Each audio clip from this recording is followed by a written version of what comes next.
perquè l'Anna ha anat amb ell, se l'han portat a descobrir a Badalona si tenim aquesta mena de rajoles, la rajola hidràulica que tan de moda està ara. El meu, diguem-ne, amor pel mosaic hidràulic va començar fa uns 15 anys, anant a passejar les meves gosses. Vaig trobar un abocador incontrolat i d'allà sobresortien 2 o 3 rajoles. Vaig pensar, quina llàstima, doncs, que això es perdrà. Les vaig recollir, les vaig portar a casa, les vaig netejar, vaig veure que amb l'aigua pujava el color. Les vaig envernissar, cosa que no hauria d'haver fet mai, perquè pugés el color. Les vaig emmarcar i les vaig penjar a la paret a casa meva. En aquest moment en tinc unes 600 models diferents, a part les repetides per poder compondre el dibuix, ja que algunes es componen a base de 4, esperant que algun museu se les quedi.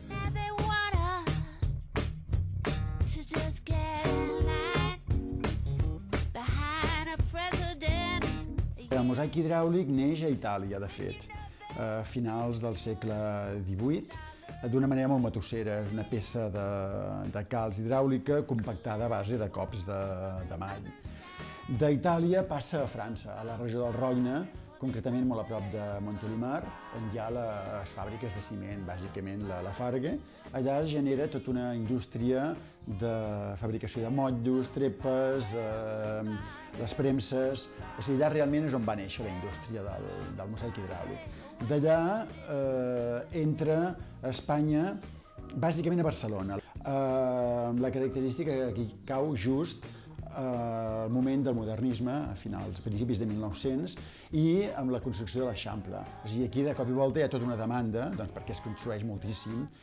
El que és cert és que els dissenys més treballats, més reeixits, són justament els de Barcelona. I tenim el cas dels dos més increïbles que s'han fet mai, que són 2 dissenys del Domènech i Muntaner.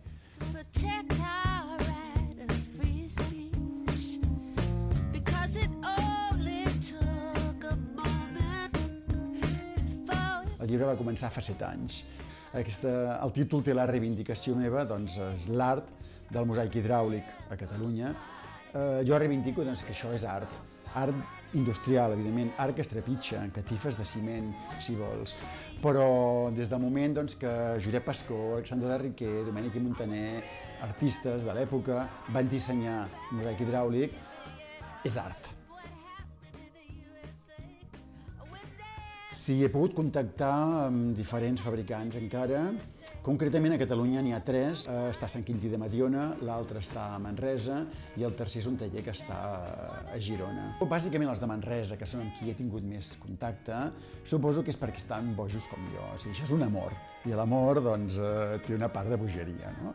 Això es porta a la sang. O sigui, ells, de fet, han anat seguint la nissaga del seu avi, que és el que va crear la fàbrica. Durant la guerra la fàbrica va estar tancada, ho van abandonar, i els nets, que són els que ara ho porten, van decidir tornar a fabricar-lo, però realment amb amor.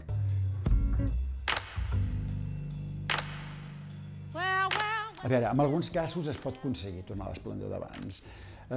Normalment això és ciment, és un paviment, un tipus de rajola que no està cuita, no és un gres ceràmic que es torna impermeable. Això és ciment, amb la qual vol dir que té una porositat. És a dir, si cau una taca d'oli, va penetrant i queda la taca. El millor sistema perquè això no passi és donar-hi primer un bany d'oli. La neteja només vol aigua i sabó, un sabó neutre. I amb el desgast, diríem, amb el pas de la gent trepitjant, es va polint, es va brillantant. No aconsello mai un polit, perquè només són 5 mil·límetres de gruix del dibuix.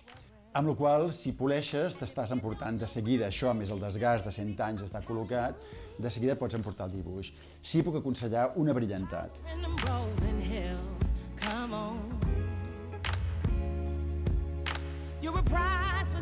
Són 3 capes. La primera, que és el color, que arriba fins aquí, són 5 mil·límetres, més o menys. És ciment blanc amb pigments per donar els colors. La segona capa és ciment sec, amb sorra.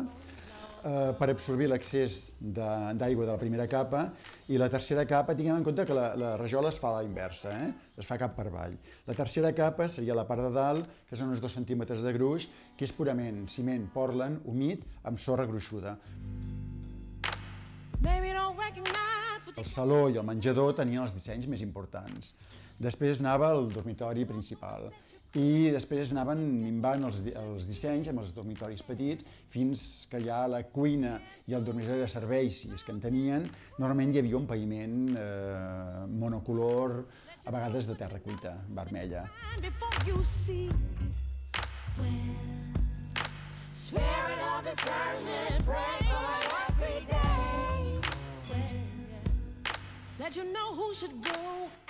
Personalment m'encanten els dracs. Sí, hi ha una peça que estic buscant com si fos el Sant Grial i és un drac, de fet és una sargantana, és un dragandaix, podríem dir, del Domènec i Montaner, que forma part d'un d'aquests dos dissenys. He aconseguit el cul del drac, però no he aconseguit la part del davant. També vaig molt al darrere dels blaus. Si t'hi fixes, amb el mosaic hidràulic el blau quasi no es veu. Per què? Doncs perquè el blau en aquell moment era caríssim, es feia amb cobalt, el cobalt era molt car i a més era molt tòxic. I a part, amb la llum es va menjant, va perdent. Actualment, com que els pigments són químics, es poden fer blaus, però clar, si estem parlant de mosaics de fa 100 anys, poc blau podrem trobar. Quan trobem un mosaic que té molt de blau és perquè realment la família tenia un poder adquisitiu important i s'ho podia permetre.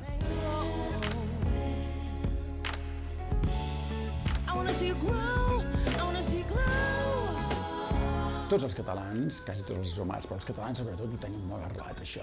Tots som uns drapaires. Perquè tots anem pel carrer allò mirant els contenidors i jo ho veig, jo ja hi vaig descarat, encara que vagi amb traje i tal, i començo a remenar, que la gent em miren així. Però jo veig la gent, allò que de reüll, de cua d'ull, que no s'atreveixen, passen mirant a veure què hi ha, i si troben alguna cosa, si hi ha bo que no ho agafen. I som així, els catalans, som col·leccionistes, de mena.